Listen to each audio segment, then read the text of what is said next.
Untuk memulai renungan kita, marilah kita satu dalam doa. Kita berdoa. Bapa di sorga, kami sungguh bersyukur karena Tuhan telah berkenan memberi kami kesempatan untuk beribadah di hari Minggu pertama di bulan Mei ini. Terima kasih atas segala berkat-Mu Bapa. Saat ini kami sudah siap untuk membaca dan merenungkan firman Tuhan. Kami sungguh percaya bahwa firman-Mu itu begitu berkuasa. Firman-Mu itu hidup dan firman-Mu itu akan menjadi berkat bagi kami. Juga untuk hamba-Mu yang Engkau pakai untuk memberitakan firman-Mu ini, perlengkapi dan berkati segala persiapan yang sudah dilakukan oleh hamba-Mu ini. Supaya melalui setiap kata yang keluar dari mulut hamba-Mu ini benar-benar menjadi berkat bagi seluruh jemaat kami. Berfirmanlah ya Tuhan, sebab kami telah siap untuk mendengar. Di dalam nama Yesus Kristus, kami datang kepada Bapa di sorga. Amin. Jemaat yang dikasihi oleh Tuhan, firman Tuhan yang menjadi bahan khotbah kita diambil dari Perjanjian Lama, yakni kitab 1 Tawarik pasal 16 ayat 31 sampai ayatnya yang 36. 1 Tawarik 16 ayat 31 sampai ayatnya yang ke-36. Demikian firman Tuhan. Biarlah langit bersuka cita dan bumi bersorak-sorak. Biarlah orang berkata di antara bangsa-bangsa, Tuhan itu Raja. Biarlah gemuruh laut serta isinya. Biarlah beria-ria padang dan segala yang di atasnya. Maka pohon-pohon di hutan bersorak-sorai di hadapan Tuhan, sebab Ia datang untuk menghakimi bumi. Bersyukurlah kepada Tuhan, sebab Ia baik, bahwasanya untuk selama-lamanya kasih setianya. Dan katakanlah, selamatkanlah kami ya Tuhan Allah, penyelamat kami, dan kumpulkanlah dan lepaskanlah kami dari antara bangsa-bangsa, supaya kami bersyukur kepadamu yang kudus dan bermegah dalam puji-pujian kepadamu.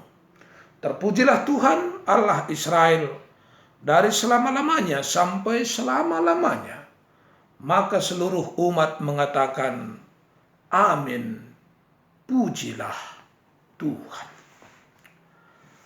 Bapak, Ibu, saudara-saudari jemaat yang dikasihi oleh Tuhan, selamat hari Minggu dan salam sejahtera bagi kita semuanya. Minggu ini disebut sebagai Minggu Jubilate, yang artinya bersorak-sorailah bagi Tuhan, hai seluruh bumi. Jubilate berarti bersorak-sorailah bagi Tuhan, hai seluruh bumi. Mungkin ada kesan kita bahwa Minggu Jubilate ini dan juga tema kita minggu ini kurang cocok, kurang tepat dengan kondisi kita pada saat ini. Karena tema kita juga berbicara tentang sukacita. Dalam bahasa Karo, bersoraklah meriah i adepan Tuhan, bersorak-sorailah di hadapan Allah. Jemaat yang dikasihi oleh Tuhan, bagaimana kita dapat bersorak-sorai, bergembira dalam kondisi kita saat ini. Mari melalui firman Tuhan yang sampai kepada kita hari ini, kita belajar apa sesungguhnya yang dapat menjadi dasar kita untuk bersuka cita.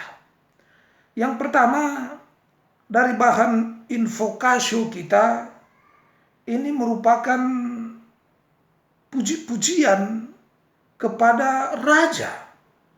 Raja yang dimaksud di sana adalah Tuhan. Ada alasan yang sangat jelas, alasan yang sangat kuat, mengapa mereka sanggup untuk memuji-muji Raja.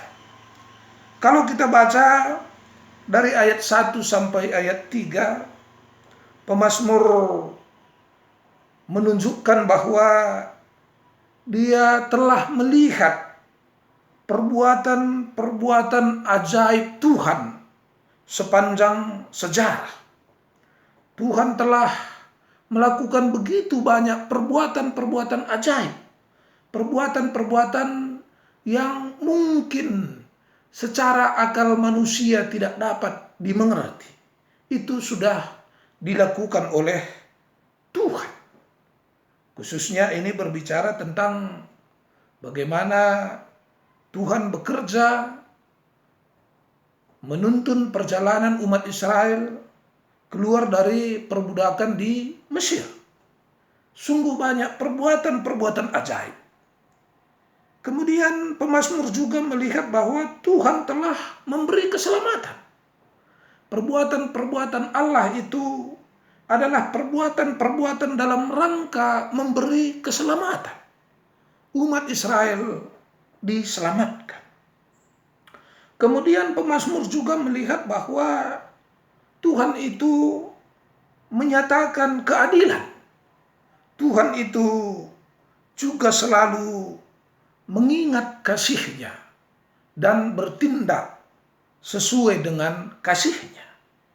Ini yang menjadi dasar bagi pemazmur untuk senantiasa sanggup bersorak-sorai bagi Tuhan, senantiasa sanggup bergembira, bersukacita di dalam kehidupannya, yakni dengan mengingat-ingat, merenungi perbuatan-perbuatan Tuhan yang ajaib sepanjang sejarah.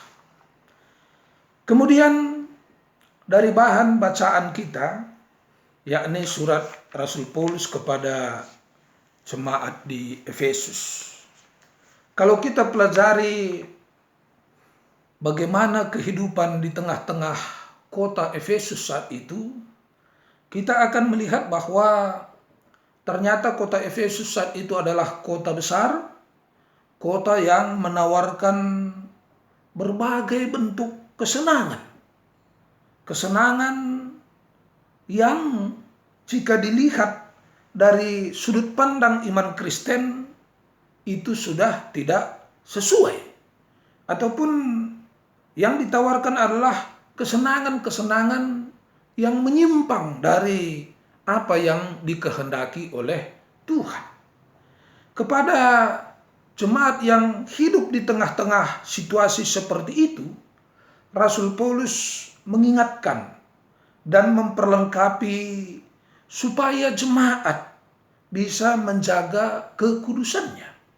Diharapkan sebagai pengikut Kristus, jemaat itu tidak sama saja dengan orang-orang lain.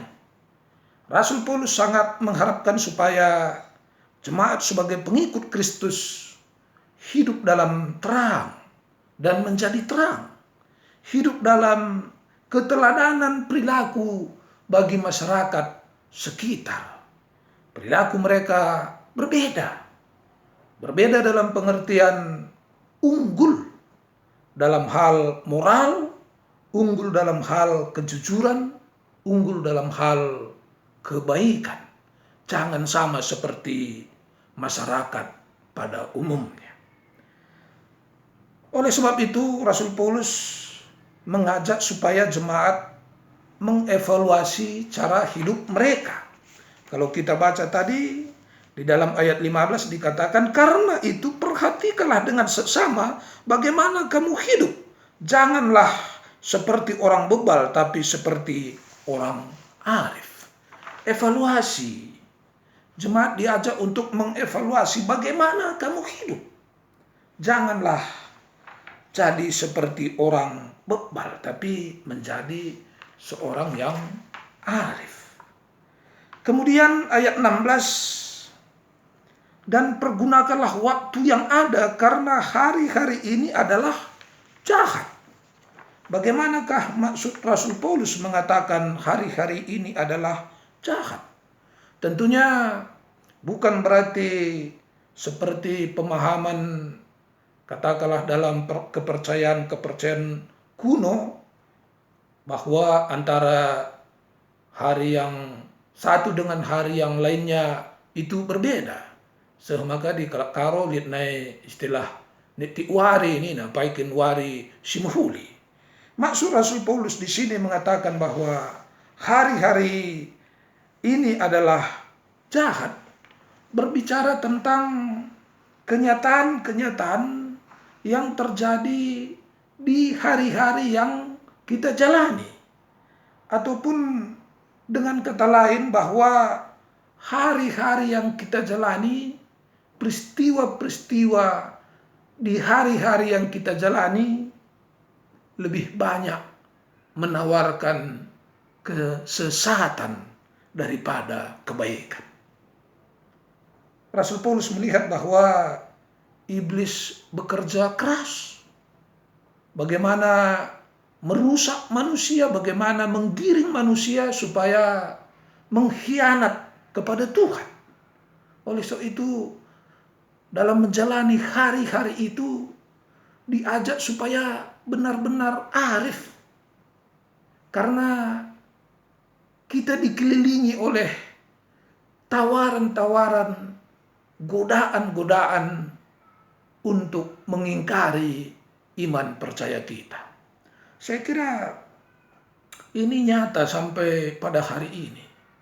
Coba kita bayangkan dalam kita menjalani hari-hari kehidupan kita, mana lebih banyak tawaran untuk kejahatan atau tawaran untuk kebaikan? Mana lebih sering kita diperhadapkan kepada tawaran untuk melakukan kejahatan atau tawaran untuk melakukan kebaikan?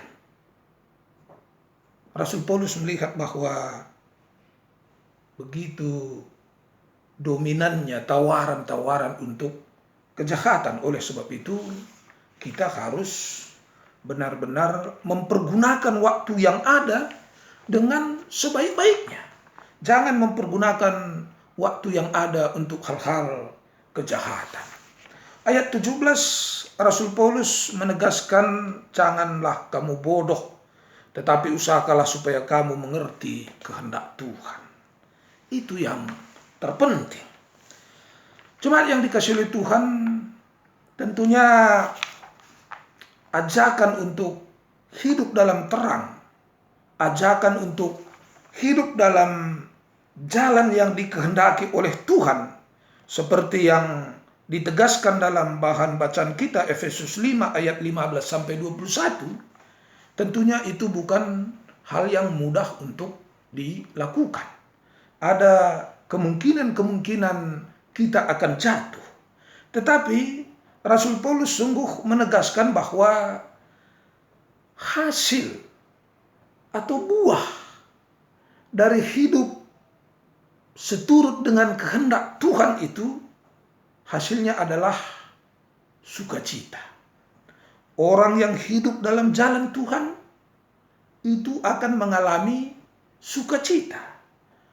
Orang yang berani mengatakan tidak terhadap godaan-godaan yang menjatuhkan dia, itu dia akan mengalami sukacita.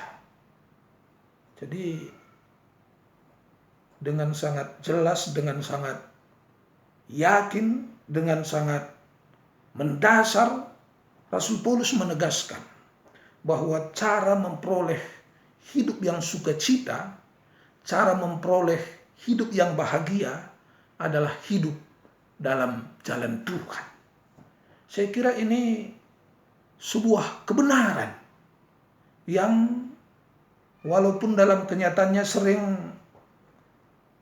tidak dipraktekkan seperti itu. Maksud kami mengatakan bahwa masih sungguh banyak orang yang menganggap bahwa keberhasilan dunia ini dapat memberi sukacita yang sesungguhnya. Rasul Paulus menegaskan tidak. Sukacita yang sesungguhnya hanya didapat dalam persekutuan dengan Tuhan. Dan dalam kenyataannya saya kira itu adalah sebuah kebenaran yang terbukti. Ini terlihat dari adanya orang-orang yang tidak puas dengan pencapaian-pencapaian mereka dalam kehidupan ini. Katakanlah tidak puas dengan kecantikannya, tidak puas dengan kekayaannya, tidak puas dengan keterkenalannya, tidak puas dengan jabatannya. Sehingga orang cantik, orang kaya, orang terkenal, orang berjabatan itu juga sering mengalami depresi, bahkan melakukan tindakan bunuh diri. Rasul Paulus menekankan bahwa hidup dalam jalan Tuhan, walaupun itu butuh perjuangan, walaupun itu butuh kerja keras, tapi hasilnya akan mengalami sukacita yang tidak dapat diberikan oleh dunia ini. Bapak, Ibu, saudara-saudari jemaat yang dikasihi Tuhan, kemudian dari bahan khotbah kita, ini merupakan awal-awal Daud sudah diangkat menjadi raja atas Israel, raja kedua setelah Saul. Apa yang pertama dilakukan oleh Daud setelah dia dipercaya sebagai raja Israel? Yang dilakukan oleh Daud adalah membawa tabut perjanjian ke Yerusalem. Itu tindakan pertama Daud setelah dia menjadi raja. Akan membawa tabut perjanjian ke Yerusalem. Mengapa? Karena bagi umat Israel, tabut perjanjian adalah lambang kehadiran Tuhan. Tabut perjanjian adalah lambang wajah Tuhan. Berarti dapat dikatakan hal yang menjadi utama bagi Daud setelah dia menjabat sebagai raja, bagaimana supaya kehadiran Tuhan itu semakin nyata, wajah Tuhan itu semakin nyata. Dan untuk merebut tabut perjanjian itu, Daud harus melakukan peperangan. Dan satu hal yang unik dan tentunya sebagai teladan, Daud setiap mau berperang itu selalu bertanya kepada Tuhan, apakah dia maju untuk berperang atau tidak. Dan jika Tuhan katakan maju, maka Daud akan maju dan akan memperoleh kemenangan. Dalam hal inilah Daud menjadi semakin sadar bahwa segala keberhasilannya adalah karena kasih Tuhan. Kalau kita membaca bahan khotbah kita ini merupakan ucapan syukur Daud dan umat Israel. Bagaimana mereka sudah berhasil membawa tabut perjanjian ke Yerusalem. Oleh sebab itu dikatakan tadi dalam ayat 31, bersukacitalah, bersukarialah, beria-ria, bersyukur kepada Tuhan sebab Ia baik. Ini semua ungkapan-ungkapan syukur karena tabut perjanjian sudah bisa dibawa ke Yerusalem sebagai tempat pusat peribadatan. Daud dan umat Israel mengadakan ibadah syukur, dan mereka mengadakan ibadah syukur tidak asal-asalan, tapi dengan persiapan yang benar-benar. Jemaat yang dikasihi oleh Tuhan, sungguh indah apa yang dilakukan oleh Daud, menomorsatukan Tuhan. Dan perbuatan menomorsatukan Tuhan ini melahirkan sukacita, membuat Daud dan umat Israel mampu bersorak-sorai, bergembira. Dengan demikian, dari ketiga firman Tuhan yang menyapa kita pada hari Minggu ini, baik dari invokasio maupun dari bacaan dan dari bahan khotbah, dari masing-masing bagian ini ada pesan yang ingin disampaikan Tuhan kepada kita, yakni untuk mampu bersukacita, hal yang harus dilakukan adalah yang pertama dari invokasio kita mengingat kebaikan Tuhan. Kemudian hal kedua dari bahan bacaan, hiduplah di jalan Tuhan. Walaupun kita dikelilingi oleh godaan-godaan untuk menyimpang dari jalan Tuhan. Hal yang ketiga, menomorsatukan Tuhan. Urusan dengan Tuhan tidak asal-asalan, tapi urusan dengan Tuhan menjadi hal yang sangat serius, hal yang sangat sakral. Jika ini yang kita lakukan, firman Tuhan menjamin bahwa kita akan tetap dapat hidup dalam sukacita, tetap dapat hidup dalam kebahagiaan. Walaupun situasi, kondisi di sekeliling kita penuh dengan pergumulan, tapi bagi orang-orang yang mengingat kebaikan Tuhan, orang-orang yang hidup di jalan Tuhan, orang-orang yang menomorsatukan Tuhan, Tuhan sendiri yang akan bekerja sehingga orang itu mampu menghadapi pergumulannya, mampu menyelesaikan pergumulannya, sehingga dia mampu bersukacita senantiasa. Allah hadir sebagai jaminan bagi kita bahwa kita pasti diberinya kekuatan, kita pasti dihiburkannya. Terpujilah Tuhan. Amin. Mari kita satu dalam doa, kita berdoa. Kami sungguh bersyukur ya Tuhan, firman-Mu telah boleh kami dengar. Firman-Mu ini mengajak kami untuk bersukacita, bersorak-sorai bagi Tuhan. Tentunya firman-Mu ini mempunyai dasar, mengingatkan kepada kami apa yang harus kami lakukan supaya kami dapat tetap bersukacita, bersorak-sorai bagi Tuhan. Melalui bahan invokasio, yang harus kami lakukan adalah mengingat kebaikan Tuhan. Dengan mengingat kebaikan Tuhan sepanjang sejarah, itu akan menjadi kekuatan bagi kami. Kemudian dari bahan bacaan, kami diingatkan untuk berjalan di jalan Tuhan. Berjalan di jalan Tuhan walaupun butuh perjuangan, tapi buahnya adalah sukacita, kebahagiaan yang tidak dapat diberikan oleh dunia ini. Kemudian dari bahan khotbah kami diingatkan, diberi teladan dari hamba-Mu Daud, bahwa dalam hidupnya, jabatannya yang dia utamakan adalah mencari Tuhan, menghadirkan Tuhan. Dan itu hasilnya adalah membuat dia mampu bersorak-sorai. Bapa di sorga, benar Bapa bahwa Pada saat ini memang kami diperhadapkan dengan pergumulan pandemi COVID-19.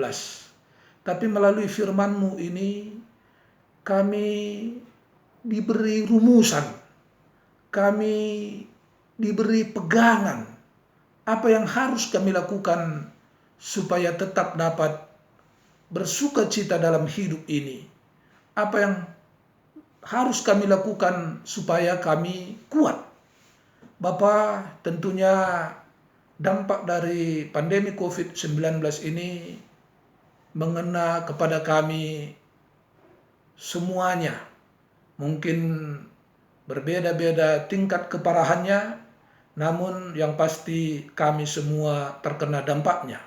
Tapi melalui firman-Mu ini kami dikuatkan, kami semakin disemangati untuk mengingat-ingat kebaikan Tuhan, untuk berjalan di jalan Tuhan, dan untuk mengutamakan Tuhan di dalam kehidupan kami. Kami berdoa untuk seluruh jemaat kami, GBKP Gading Serpong, dan seluruh hamba-hamba Tuhan, baik kami sebagai pendeta, juga penatua diaken, kiranya Tuhan yang tetap memberkati kami. Kami yang bekerja, mungkin bekerja dari rumah, mungkin juga sekali-sekali diharuskan berangkat ke tempat kerja, juga jemaat-jemaat Tuhan yang membuka usaha, kiranya Tuhan yang tetap memberkati. Kiranya Tuhan yang menjaga, membentengi kami, supaya kami tetap boleh ada dalam keadaan sehat. Dan kiranya Tuhan juga yang tetap membukakan pintu rezeki bagi kami, sehingga kami senantiasa dimampukan untuk mencukupi kebutuhan kami sehari-hari. Bapa di sorga, kami juga berdoa secara khusus untuk seluruh jemaat kami yang Tuhan telah panggil untuk bekerja sebagai tenaga-tenaga medis atau bekerja di lingkungan rumah sakit.